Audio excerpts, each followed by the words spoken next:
जय हिंद। आज कक्षा 10 के हम भौतिक विज्ञान के प्रकाश परावर्तन तथा अपवर्तन चैप्टर का अध्ययन करेंगे और इसमें अलग अलग तथ्यों को हम देखेंगे विस्तृत रूप में। सबसे पहले हम देखते हैं क्या कि प्रकाश क्या होता है। सबसे पहले हम इस एक्सरसाइज में हम देखेंगे कि प्रकाश क्या होता है। तो प्रकाश क्या होता है इसको देखते हैं। तो प्रकाश क्या है? प्रकाश एक प्रकार की ऊर्जा होती है जिसके साथ साथ हमें वस्तुएं दिखाई देती हैं।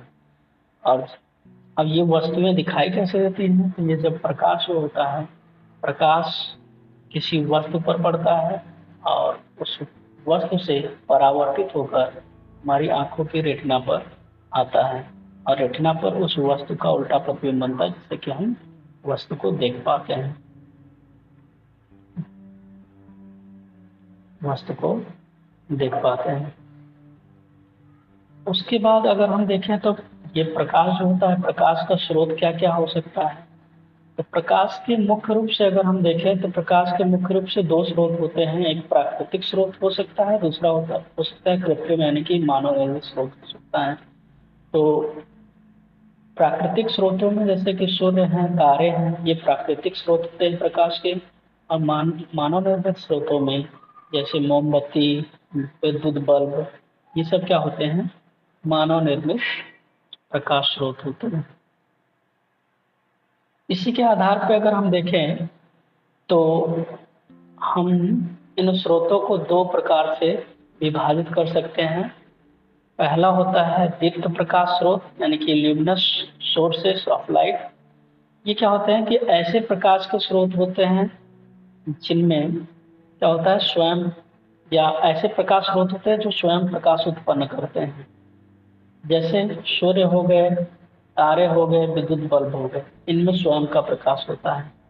जबकि अदीप्त प्रकाश स्रोत यानी नॉन ल्यूमिनस सोर्सेज क्या होते हैं?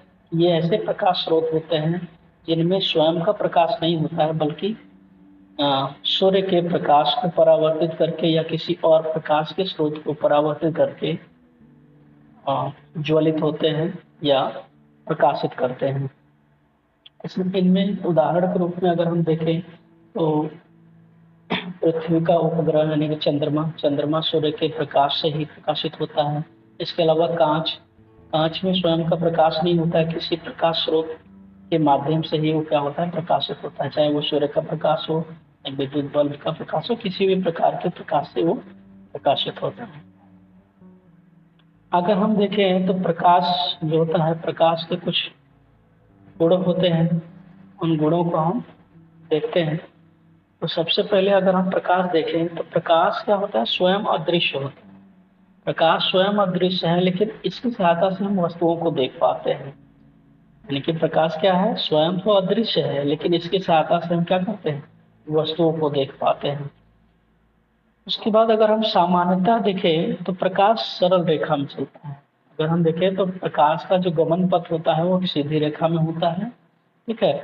तीसरा जो इसका गुण है कि प्रकाश के प्रकाश के संचरण के लिए कोई माध्यम की आवश्यकता नहीं होती। माध्यम का मतलब क्या होता है कि ठोस, द्रव, गैस, ये सब क्या होते हैं, माध्यम होते हैं। जिनमें से प्रकाश गुजर जाए उसको हम क्या कहेंगे, प्रकाश का माध्यम कहेंगे। तो ये तीनों अवस्थाएं हो सकती हैं, ठोस, द्रव और गैस तीनों हो सकती हैं। जैसे ठोस अवस्था में कहें तो प्रकाश का माध्यम क्या, कांच वगैरह होता है जिसमें कि प्रकाश क्या होता है, गमन करता है। उसके बाद गैसीय माध्यम हवा हो गया, हवा से प्रकाश गमन करता है। द्रवीय माध्यम में पानी हो गया, इनमें से प्रकाश गमन करता है। यानी कि ये किसी भी माध्यम की इन माध्यमों की इसकी आवश्यकता नहीं होती। ये बिना माध्यम के भी यानी कि निर्वात में भी ये गमन कर सकता है। अगला है प्रकाश विद्युत चुंबकीय तरंगों के रूप में भी गमन कर सकता है, ये करता है। ठीक है।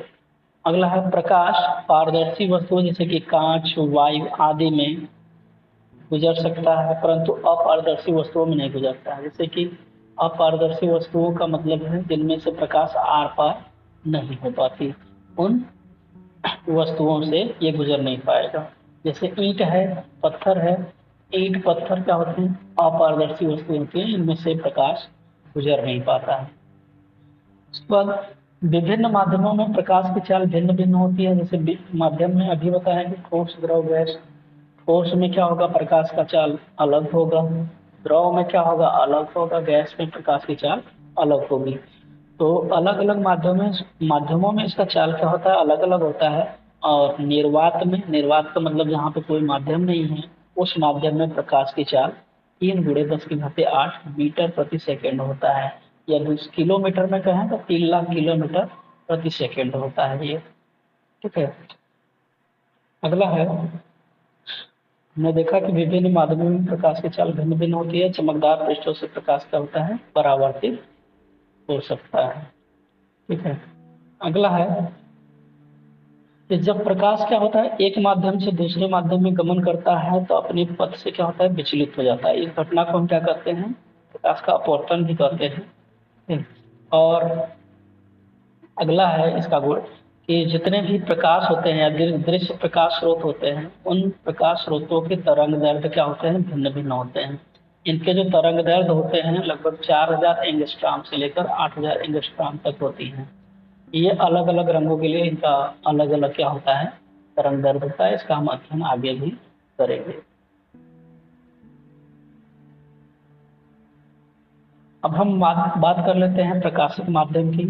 प्रकाशिक माध्यम का मतलब क्या होता है, जिनमें से प्रकाश होकर गुजरता है, यानी कि प्रकाश जिनमें से होकर गुजरता है उन्हें प्रकाशिक माध्यम कहते हैं। इनको 3 तरह से हम विभाजित कर सकते हैं।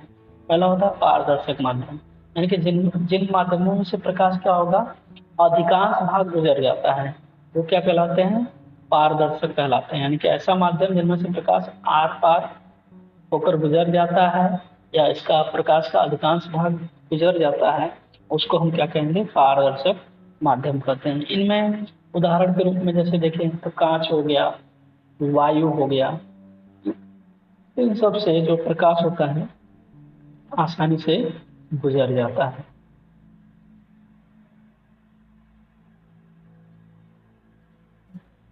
अगला हम देखते हैं पारभाषक माध्यम, ट्रांसलूसेंट मीडियम। जिन माध्यमों से प्रकाश का आंशिक भाग गुजर पाता है उसे हम पारभाषक माध्यम कहते हैं। जैसे कि गंदा पानी हो गया और घिसा हुआ कांच हो गया, इन माध्यमों से प्रकाश क्या होता है, आंशिक रूप में गुजर पाता है। अगला देखते हैं तीसरा। तीसरा हमारा है अपारदर्शक माध्यम, यानी कि ओपेक मीडियम। ऐसे माध्यम जिनमें से प्रकाश का कोई भी भाग नहीं गुजर पाता है उसको हम क्या कहेंगे, अपारदर्शक माध्यम कहेंगे। जैसे कि लकड़ी हो गया, प्लास्टिक हो गया। यानी कि हमने प्रकाशिक माध्यम में देखा, प्रकाशिक माध्यम मुख्य रूप से जिनमें से प्रकाश होकर गुजर रहा था, यानी कि जिनमें से प्रकाश का अधिकांश भाग होकर गुजर जा रहा था तो उसको हमने कहा पारदर्शक माध्यम। जिनमें से प्रकाश का मतलब आंशिक रूप से गुजर रहा था उसको हमने कहा पारभाषक। और जिनमें से प्रकाश पूर्णतः या गुजर ही नहीं पाता है उसको हम कहें अपारदर्शक माध्यम। आगे देखते हैं, अगला देख लेते हैं प्रकाश किरण। प्रकाश किरण क्या है, तो प्रकाश किसी पारदर्शी माध्यम में सरल रेखा में गमन करता है ना, तब प्रकाश के इस पथ को ही हम क्या कहते हैं, प्रकाश किरण कहते हैं। तथा प्रकाश किरणों के समूह को हम क्या कहेंगे, प्रकाश किरण पुंज कहेंगे। यानी कि कोई भी प्रकाश की किरण जिन माध्यमों में अपने सरल पथ पर गुजरता है तो उस सरल पथ को ही हम क्या कह देते हैं, प्रकाश किरण कहते हैं। तथा प्रकाश के ऐसे ही ढेर सारे किरणों के समूह को हम क्या कर देंगे, प्रकाश किरण पुंज कहेंगे। अब प्रकाश किरण पुंज को हम 3 अलग अलग प्रकार से या उनके गमन के आधार पे हम 3 प्रकार से विभाजित कर सकते हैं। पहला जो है अभिसारी किरण पुंज होता है, यानी कि जब प्रकाश की समस्त किरणें एक ही बिंदु पर मिलती हैं तो उन किरणों के समूह को हम क्या कहते हैं, अभिसारी किरण पुंज कहते हैं। जैसे यहाँ पे चित्र में देख सकते हैं कि सभी जितने भी किरण पुंज हैं उनकी दिशा क्या है, एक ही तरफ है। उन किरण पुंजों की दिशा क्या है, एक ही तरफ है, यानी कि वो एक ही बिंदु पर क्या कर रहे हैं, मिल रहे हैं। ठीक है। अगला नेक्स्ट देखते हैं, अगला है अपसारी प्रकाश पुंज, जिसको कि हम डाइवर्जेंट बीम ऑफ लाइट कहते हैं। मतलब जब प्रकाश की समस्त किरणें एक ही बिंदु से आती हुई प्रतीत होती हैं तो उन प्रकाश की किरणों के समूह को हम क्या कहते हैं? अपसारी प्रकाश पुंज या अपसारी किरण पुंज कहते हैं। जैसा यहाँ पे चित्र में देख सकते हैं, चित्र में क्या है, एक ही बिंदु से प्रकाश की किरणें, एक ही बिंदु से समस्त प्रकाश की किरणें में आती हुई दिख रही है। जैसे यहाँ पे देखें, ये सभी किरणें क्या है, एक ही बिंदु से आती हुई प्रतीत हो रही है।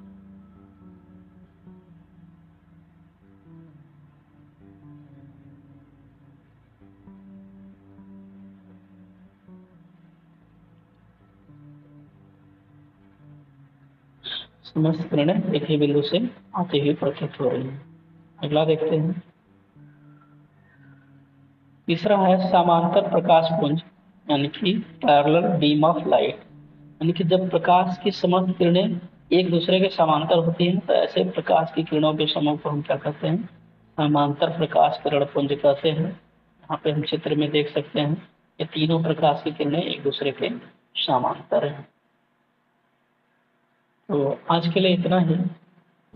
ऐसे ही वीडियोस को देखने के लिए चैनल को सब्सक्राइब करें तथा शेयर करें। Share and subscribe.